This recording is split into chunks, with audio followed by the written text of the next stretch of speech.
Hi, welcome back. We now have our candidates running for the mayor position.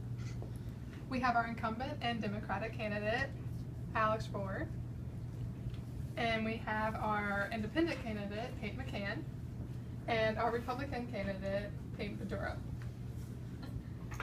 Okay, Mr. Ford, would you like to begin your opening remarks? I would like to thank Ms. Ingram for moderating the debate. I would like to thank NBC6 for televising the debate, and I would like to thank all the viewers for tuning in. Over my last 4 years in office, I've improved the city of Amimi a substantial amount, and with your vote, I think I can continue to do that. First off, I would like to thank you, Ms. Ingram, for moderating the debate, Channel 6 News for hosting, and the viewers for tuning in and staying informed about current issues. I would just like to say how aware I am of these issues that have succumbed over the past 4 years, and how I have the ideas to fix them in the city. First off, I'd like to thank Ms. Madison Ingram for moderating this debate, NBC6 for hosting us, and all the viewers for tuning in. I'm running for mayor to protect the interests of Amimi and to make the city better for everyone in it. Okay, and what is your plan to attract business to Amimi? First of all, I think what we already have in place as a city and its natural beauty, we have great weather here. That makes things very attractive for new families and businesses to move here. But also, I think putting our names in big time events such as the Super Bowl, big festivals, or big time concerts with notable names would bring notoriety to the city. So I would like to put our names in to get selected for that. I believe that I agree in that we have wonderful weather here in Amimi and how it's just a great place, its natural attractiveness. But I think that we can improve on that by infrastructure improvements, by improving the roads and making it easier to access businesses. Along with physical attractiveness, we can have more plants on the roads and flowers and such to improve its beauty. And along with tax breaks for new upcoming small businesses, that would make it much more attractive for businesses to flourish here. I think the best way to attract business to Amimi is to learn who our customers are and develop products that will best suit their needs. And I think one of our biggest industries is definitely tourism and travelers. And so we definitely want to boost tourism, maybe upgrade some hotels, maybe a couple of new ones if funds allow, expand the airports and terminals to let more citizens come to and visit Amimi. And I definitely agree that we should use our convention center to the best of our ability and host the Super Bowl, X Games, iHeartRadio Music Festival, and we even have beaches, so we could definitely bring surf competitions and spend extra money on putting plants on roads or improving roads that are already operational. I just think that's wasting funds that we already have. I don't really think that's necessary towards putting money into. Well, I would have to disagree in saying that such plants and such like that are a small cost to pay when coming to physical attractiveness. And I would also like to disagree with Ms. Badura in saying that we should sort of embrace the more tourism aspect, and saying we have already a flourishing tourism industry here in Amimi. I think that some of those funds could go to more important things. Our weather is definitely wonderful. That's why a lot of people are already residing here.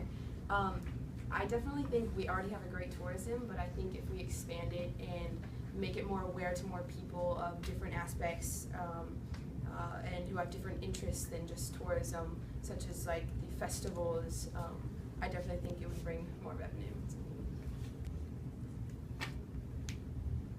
Next question goes to you, Mr. McCann. What incentives would you offer teachers to stay in schools in low-income areas? Well, the budget we have for the school system now is definitely hurting, and I think, as I said for the previous question, that taking money from industries such as tourism, which already have an overflowing amount of revenue, would be good too, and putting this money towards increasing salaries and refurbishing schools would be good, along with more advancement in technology. Offering like incentive programs for exceptional performance and for like the top teachers. I also think that we should encourage job sharing and flexibility throughout the workday. I would like to increase what the already low paychecks that these teachers are getting in these schools. That can come out of funds from tourism or our largely populated 1% here in Mimi.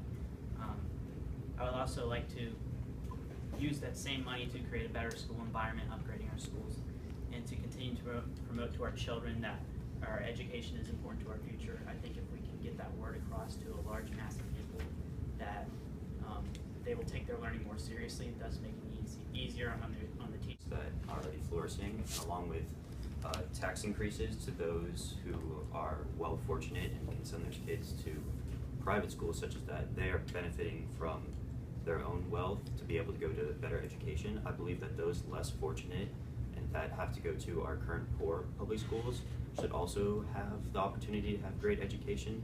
So I think this sort of equalizer would be a good help.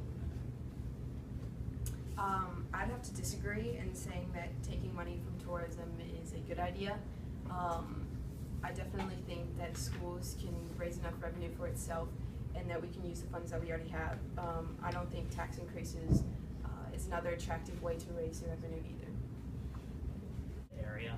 So I think in order for them to increase in their own education quality, the aid would need to come from somewhere else.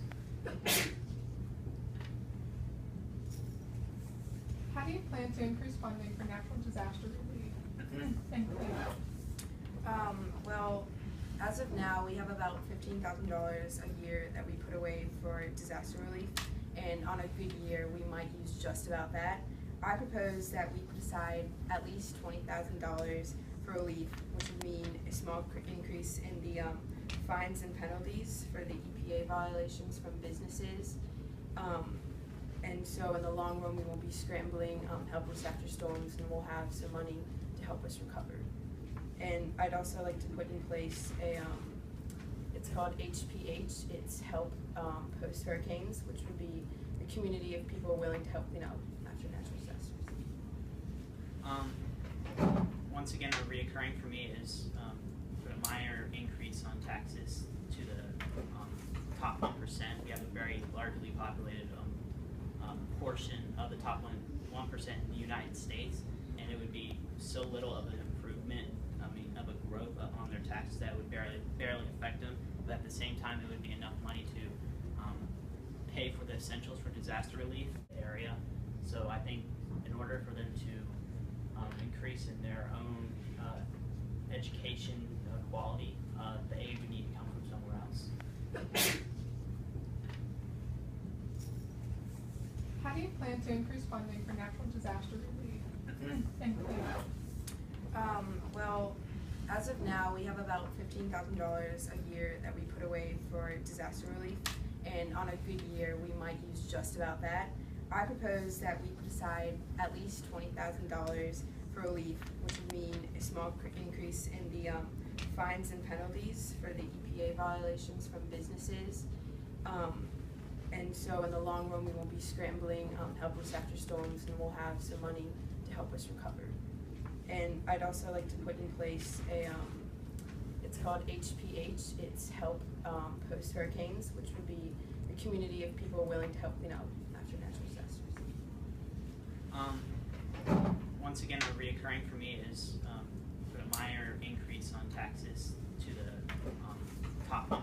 We have a very largely populated portion of the top 1% in the United States, and it would be so little of an improvement, of a growth on their taxes that would barely affect them, but at the same time it would be enough money to pay for the essentials for disaster relief. Build flood walls that would help reduce the damage, along with stricter building codes, which would reduce the damage due to better knowledge of how storms can affect different buildings.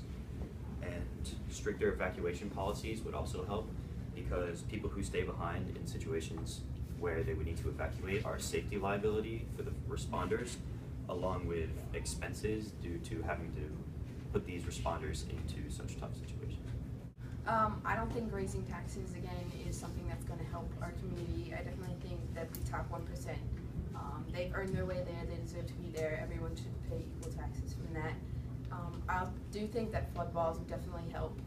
Anything to help prevent and help the citizens to recover after hurricane events.